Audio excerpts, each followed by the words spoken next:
You're listening to Breakaway Wealth, the show designed to help you build wealth faster, think bigger, and break out of the herd. Now, here's your host, Jim Oliver. Before we jump into today's show, we have some exciting news to share with you.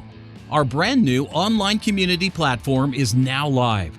Get access to free on-demand, in-depth training courses on topics like infinite banking, cryptocurrency, real estate investing, and much more. Just go to community.createtailwind.com.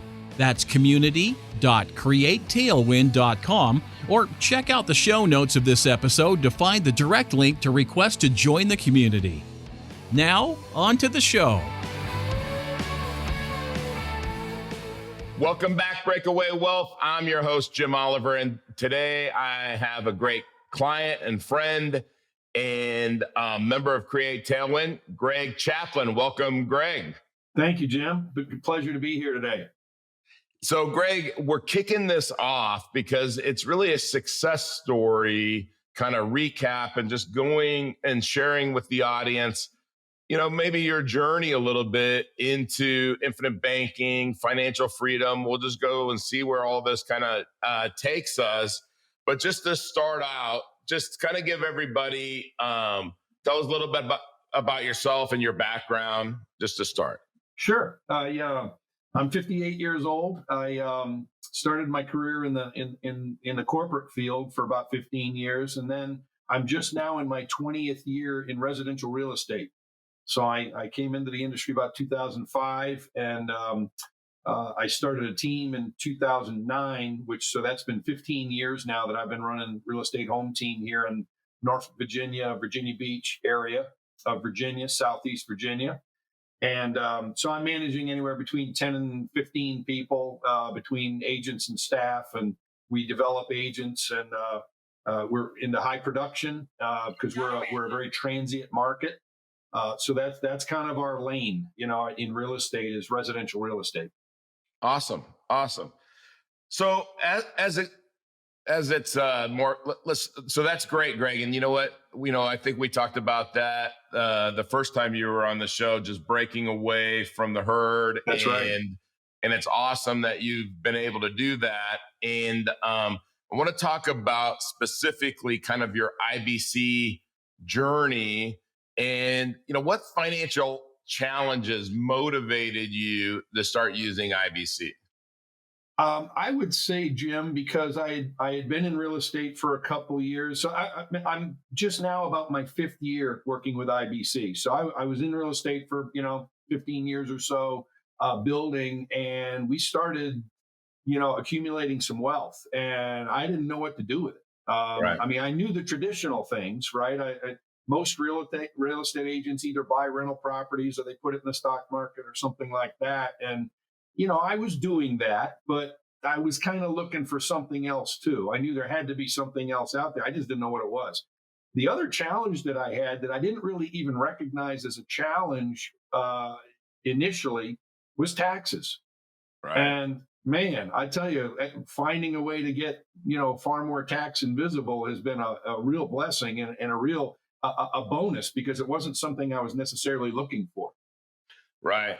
I remember, Greg, when you got started using IBC, and we met kind of through Buffini and Nick and Mike Gandolfo and your guys' group, the Commonwealth group, and which is a mastermind that you guys are all part of. Exactly. And through Buffini companies, and for people that don't know, Brian Buffini's his organization is the largest coaching company in the country, I think. Yeah. And they help a lot of realtors. And at the top of the top is Greg's guys, the white hats. And Greg, if I'm butchering this, help fill me in. You're right on point. Yeah. Okay. I mean, it's different levels of growth and development, and you aspire to be in the room where it happens, so to speak. Yeah. And so, we're, the Commonwealth group is all these white hat guys that are at the top of their profession around the country. And so when we talked about infinite banking to the group initially, or to you individually initially, what were some of the initial hesitations? Do you remember back then? I do. And honestly, Jim, it was a paradigm shift. It was Yeah. just the polar opposite of everything that I'd ever been taught, learned, thought was the right direction to go. I studied financial securities in college, and like you, were in the financial world. Um, I never made it because Black Monday was my senior year in college. Yeah. And so I studied for 4 years or whatever to get a degree in financial securities and investments. Should have gone into that world, but no one was hiring at that point. So I was like, oh crap, what am I going to do now? Right. That's funny. But you know what? It's so interesting that you said that, Greg, is because when I first read Nelson's book, I thought, well, that's just a way to sell life insurance, right? That's just that's just another one of these programs that, here, let me walk you through this, and all the answer is life insurance. And I thought, I don't want that. I don't need that. That's not what I want to help people do. And so I get that paradigm shift. Yeah. And Stephen Covey made that popular and famous paradigm shift. Yeah. But if you really think about it, changing the way we think about something, what we believe about something, is hard. It is. And so take me through a real life scenario where you used IBC to grow your wealth, like one way that you've used your system in the last 5 years. I was kind of reflecting before this call about, if you asked me that question, what would I say? And I'm actually going to share three with you because they're in three completely different segments. So when I first started with IBC, I looked at it kind of in the realm of what you might call savings or tax savings. So the first thing I did when I had my policy is I pulled money out and I bought Virginia State tax credits, land credits. I remember. At a 9% discount. And so I'd pay $18,000 for $20,000 worth of tax credits. And I'd give that to my accountant and she'd use it to pay my taxes. And then over the course of the year, I'd repay that back to my bank with some interest. So that asset's growing. And then I'd do it again next year. And then I'd do it again the year after that. So that's one way I used it. The second way is because I am in the real estate space and I see opportunities. I purchased some cash flowing rental properties. Now, these are residential properties, not commercial, but cash flowing. The third thing I did after that was I got introduced to some guys that do syndication for large multifamily projects. Now, and that's more of like a windfall investment, right? You make an investment, it's 3 to 5 years out, and then there's a windfall that comes back to us. And so I've started doing quite a bit of work with syndication, particularly with one organization based right here in my market that they're doing wonderful things with affordable housing. Yeah. And man, if there's anything I know from being in the real estate space is we have a desperate shortage for affordable housing right now. I mean, folks that they're hourly employees, they're shipyard workers, they're out there grinding, and there's nowhere for them to go. And with house prices going up, it's just more and more difficult. So I see the work that this organization's doing. I'm like, man, I want to be part of that. So I've started, really supporting that organization as well. I love that you say that too, because again, I grew up poor, so I understand affordable housing. And I think I've been evicted as a kid more times than I could remember. But so I think about that. I have a passion for that too. It's kind of tough where I live in Southwest Florida. You got to go further east, but I think that's where all the opportunity is down here, by the way.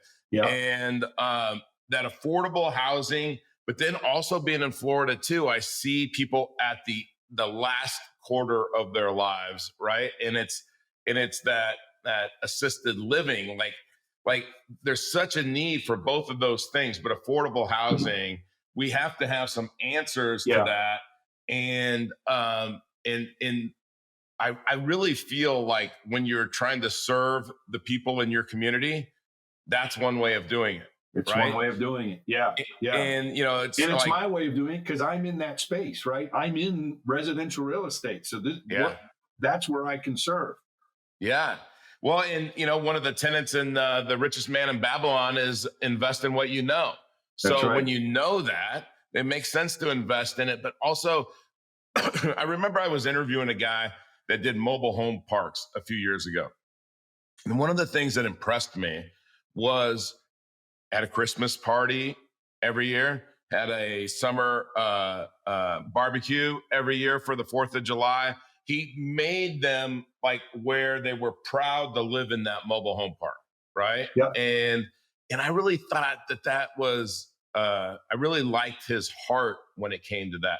So when you think of affordable housing and providing a clean place, and one of our friends, Logan Rankin, one of his criteria is he wants all of his properties to be where he would have no problem with his grandmother living there. That's right.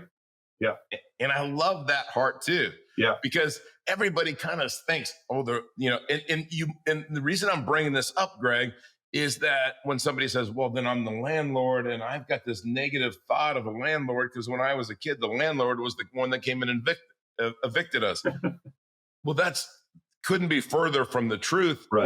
when you're really trying to provide quality and a comfortable life and affordable housing. So I applaud you for that. I think it's really cool. And security cameras and cleaning up the landscaping and just making it look, a freshly surfaced driveway with bright yellow lines, so that when you're pulling up at the end of a hard day's work, you're proud about where you live.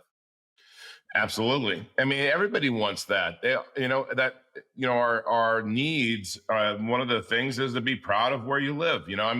We just, again, this is a different scenario, but we just changed landscaping companies for my little section of the neighborhood, and they are doing a noticeably better job. It's just one little thing that you're like, wow, my yard looks great. So it doesn't take much to make us happy sometimes. It sure doesn't. All right. So, Greg, have you made any mistakes along the way in the last 5 years that you would like to share that maybe people could avoid? I don't know about mistakes where I'd go back and say, man, I would have done that differently. I mean, all right, I'm going to self-serve, little promotion here. The best part about the way I'm doing IBC is I got an organization like CreateTailwind behind me. So I've got, trusted advisors I can go to. I've got a platform where there's information that I can go to and I can watch a video or I can take a training or I can get on a forum where you're interviewing, we've got about 20 people in this forum and there's Q&A. And honestly, that is, just having that at our fingertips is incredible as opposed to me trying to, go back to Nelson's book and trying to convert that into what I'm doing today. That's a tough challenge, but when you're talking with other like-minded people, your podcast is amazing because I get introduced to ideas from people all over the country that are doing different sorts of investments. And it's like, man, I never thought of that. And when and then the reticular activator goes into effect, right? So now that I know about it, when I'm out on the man on the street, I'm hearing things. I'm like, hey, that was like what that fella said on Jim's podcast. And man, it opens these doors up. Yeah, so thank you for recognizing that, Greg. That's the whole purpose of it. So thank you so much for recognizing that. That's legit. that is legit value that we can implement, and it's amazing as a member of that, and as a one who's tied into the system. That's a huge benefit. What's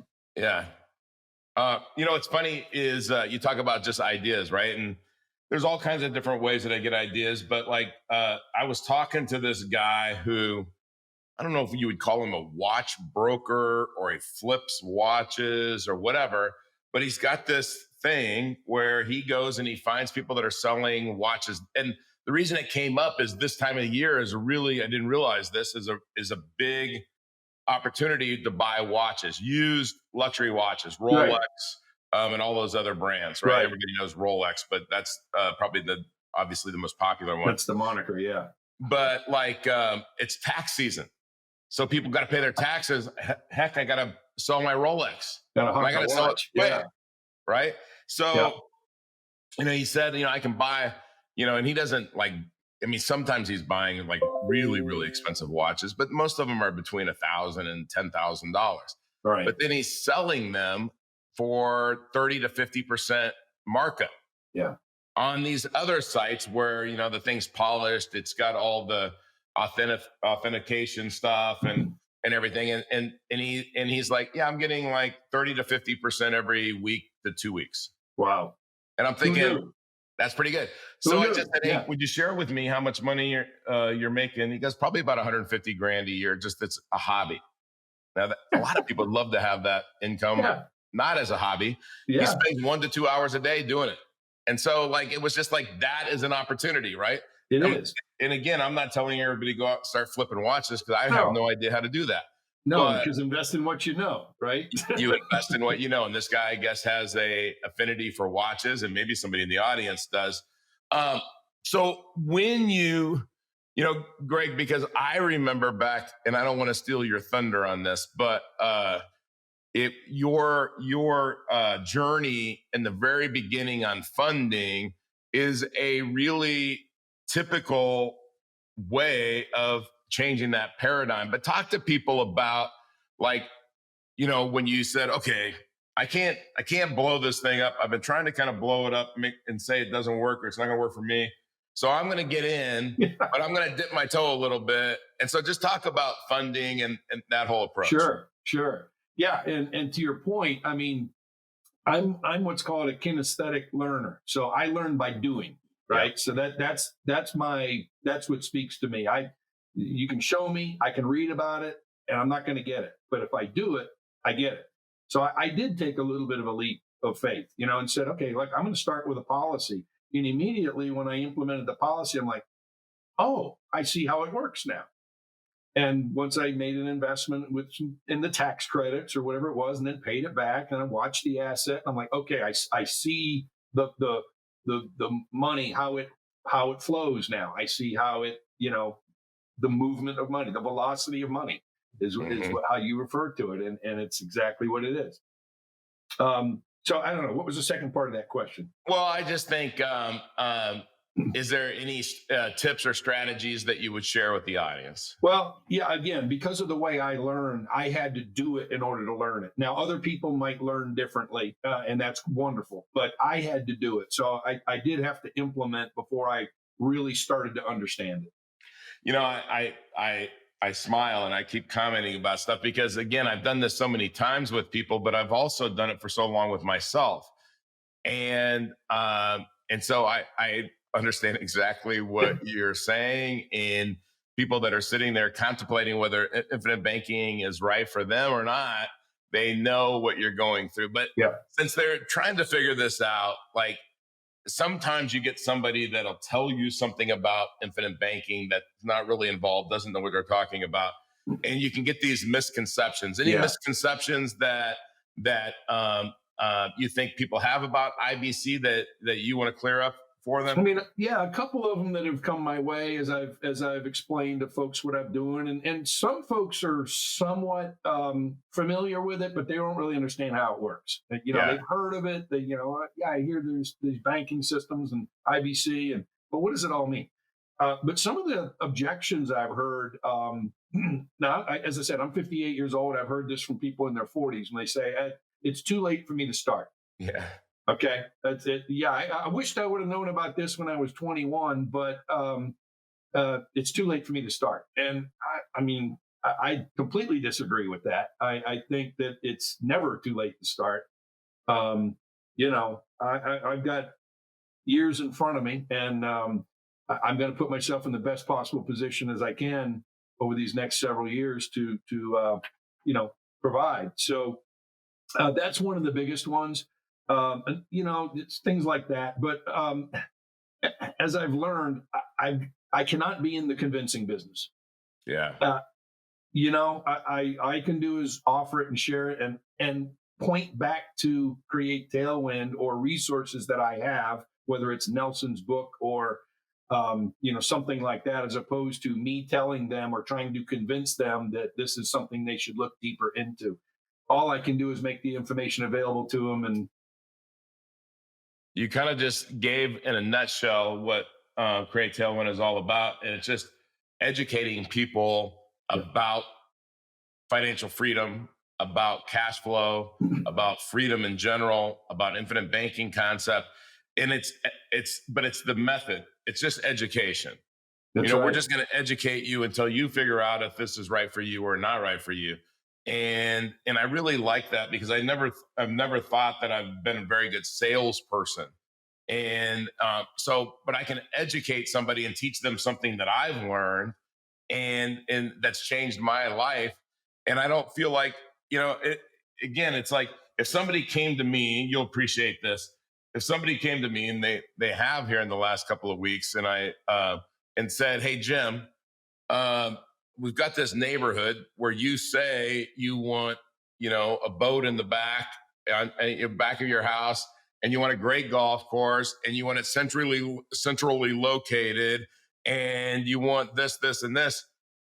I've got a house. I've got the neighborhood, right? This is how I bought my house. It wasn't, nobody sold me my house. They showed me something that solved all the things that I said I wanted, right? Right. And I don't really want to move, but if I were going to move, it would be these things that I would want. Right. And they said, "Hey, I think I have a house." And I'm like, "Oh, that's how I got my last house." But, and so it's just me being hesitant, but I'm kind of like, okay, let's just go check it out. It's very true. And, very true. It's my 20th year in real estate, and Jim, I've never sold a house in 20 years. Yeah. I just help people clarify and clear through the clutter that's out there. And then they're the ones that typically identify and say, "Hey, this is the one I want. Will you help me get it?" Yeah, sure. I'll help you get it. Isn't that I cool? don't have to convince you that this is the house for you. I'm just going to help you navigate the market, find the ones that are most close to what you're telling me you want, and the cream will rise to the top. I love that, man. I love that approach. And that approach is obviously why you've been so successful in real estate. And it's fun because you're just trying to help somebody solve a problem, right? That's true. Thinking of that, what advice would you give someone who's interested in exploring IBC but hasn't jumped in yet? Well, again, it's get the information, get whatever information you need to feel confident enough to take a leap of faith and then begin the policy. If you're one that learns by reading up on it, there's plenty of materials for you. If you're one that, like me, that needs to do it to learn it, then jump in and start a policy and just see where it takes you. You can always do more later. If you choose, you don't have to start with, everything. Let's start and implement it so you learn it and then go in. So, what's funny? I love that advice, by the way. And I tell people that when people say, "Hey, I have no idea where to start capitalization wise." And there's one thing that I feel like obligated to tell them is that I've never, ever had somebody say to me, "Hey, Jim, I wish I would have put less money in my own banking system." Right. They always, I'm just, again, I'm not trying to convince them of anything. I'm just telling you this is what happens. That's right. In whatever number of years it's been, I always lose track. But they always say, "Hey, Jim, why didn't you convince me to put more in there in the beginning?" Because we don't convince. That's why. Yeah, because I don't convince. I don't convince. No. I wanted you to start where you wanted to start. That's right. I mean, and by the way, thinking of the person, I'm 58 as well for almost another month, and people will ask me, they'll say, "Hey," I say, "You know what I call 58?" And they say, "No," and I say, "Halfway." That's right. They always, they laugh and they go, but I try to convince my friends that are 58. Hey, that's my mindset. My mindset is, don't listen to people that tell you, "Hey, after 50, this hurts and that hurts." No, that's not how it is. Just a number, I feel better man. at 58 than I did at 38. Yeah. So, you can work out, you can eat right, you can do all those things as you educate yourself about it and make decisions. But okay, Greg, so last question, as you see your kind of IBC future, cash flow future, financial independence, just share some of your vision for the future. Yeah. My vision for the future includes my kids. I have adult children. I have the pleasure of walking my youngest down the aisle next month.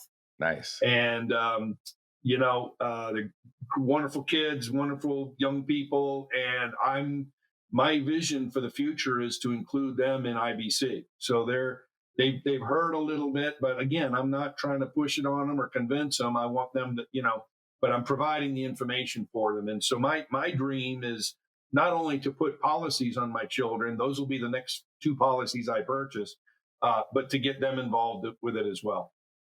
That's awesome. I love that legacy part of it. Nelson would say, we have to, that we need to think at least 3 generations ahead. Yeah. Right. And when he first said that, not really like coming from like a big family or anything, I was like, 3, like it just, these are all things that I'm learning on the fly, even at 58 years old. Right. And, but I love when I talk to people and they're like, I got my kids, I got my grandkids, I got this, and they're Brilliant. teaching them something that you and I didn't learn at 21 years old. And I wish I would have learned. Right. But again, my future is way bigger than my past. That's the truth. And I've given up all hope of a better past. So I know my future is going to be great and big. And I'm really grateful that you're part of the CreateTailwind team, not only just, being a client, being in the community, but now being on the team to help spread the word and spread it to other people. And I know we're going to do great things in the future years together as we go into the second half of our lives at 58. So that's right. Greg, thank you so much for being on the show and sharing. And, I think people they give me feedback that they look forward to, hey, well, what's the book that somebody's going to recommend? So is there a book out there that you've read lately? And I'm not going to do it the same way that I always do it, because I think you probably have already asked that question, but is there something that you've read or a quote or anything that's just been really impactful to you in the last little bit of time? I'm reading a book right now, John Acuff wrote. It's on goal setting. And I apologize, I don't have the title in front of me, but we'll get it. We'll find it and put it in the show. It's brand new. Brand new. It's his newest book. Phenomenal book. And, listen, we've all had, you were in the corporate world, you're in, self-employed. We've all been through goal setting seminars, right? I mean, ad nauseum. But man, his approach is so interesting and so meaningful. So I again, apologize for not having the title, but John Acuff, power. All you got to do is have a goal or something like that. We'll try to find it. Let's see. So hold on a second now. Just stay with me. All it takes is a goal. All it takes is a goal. All right. See, if I could type faster, that would have been so much smoother. but we got there. All it takes is a goal. I love that. I love the title. So I'm going to go get the book. I haven't read it. It's brand new. Hot book. Greg, again, thank you so much. And audience, we're going to end this podcast just like we end every podcast with the great words of Earl Nightingale and The Strangest Secret. And if you haven't watched Earl for 32 minutes on YouTube for free, it's worth $10,000 or more, I promise. So have a great day, audience. Thank you. Here's the key to success and the key to failure. We become what we think about. Now let me say that again. We become what we think about. Once again, thank you so much for taking the time to hear what was shared on today's podcast. If you are looking to discover new wealth building strategies, then go to community.createtailwind.com. That's community.createtailwind.com to join our free online community and get access to free courses and in-depth training videos designed to help you build wealth and break away from the herd. Click the link in the show notes to access the community today. Thanks again for listening.